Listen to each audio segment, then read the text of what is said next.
Assalamualaikum warahmatullahi wabarakatuh. Perkenalkan, saya Liz Asdani dengan NIM 230405014. Yang terhormat kepada Bapak dosen pengampu biogeografi, yaitu Bapak Muhammad Aldewan SPD NPD.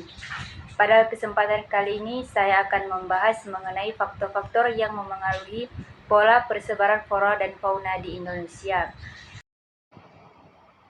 Ada beberapa faktor yang mempengaruhi persebaran flora dan fauna di Indonesia. Ada 4. Yang pertama iklim, kemudian edafik, kemudian fisiografi, dan makhluk hidup. Yang pertama adanya faktor klimatik atau iklim.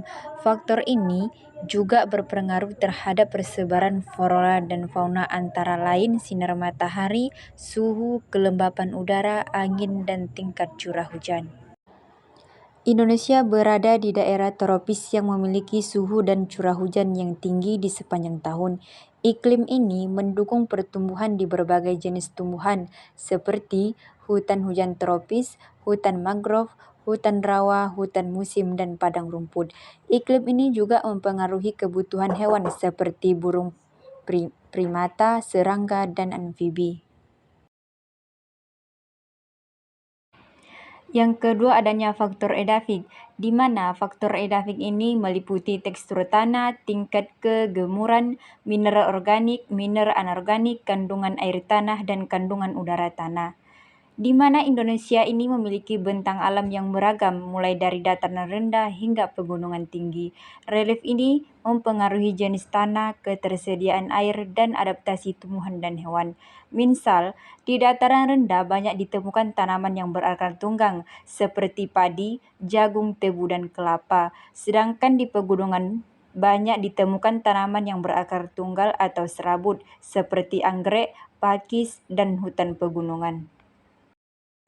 Kemudian yang ketiga adanya faktor fisiografis, di mana faktor ini meliputi ketinggian wilayah dan bentuk lahan. Indonesia merupakan negara kepulauan yang memiliki bentang alam yang beragam, dengan ketinggian wilayah yang berbeda-beda. Bentuk lahan juga mempengaruhi persebaran flora dan fauna, seperti hutan hujan tropis yang biasanya terdapat di wilayah yang berada di ketinggian rendah, sementara hutan pegunungan biasanya terdapat di wilayah yang berada di ketinggian tinggi. Kemudian yang terakhir adanya faktor biotik, di mana faktor biotik ini mempengaruhi manusia, hewan, dan tumbuhan. Manusia mempengaruhi persebaran flora dan fauna melalui berbagai aktivitas seperti pertanian, perkebunan, perikanan, dan pembuangan sampah. Hewan juga mempengaruhi persebaran flora dan fauna seperti hewan herbivor yang menggigit tumbuhan dan hewan predator yang mengonsumsi hewan lain. Tumbuhan juga mempengaruhi persebaran flora dan fauna seperti tumbuhan pemakan untuk hewan, tumbuhan pemadam hujan, dan tumbuhan yang membuat habitat untuk hewan.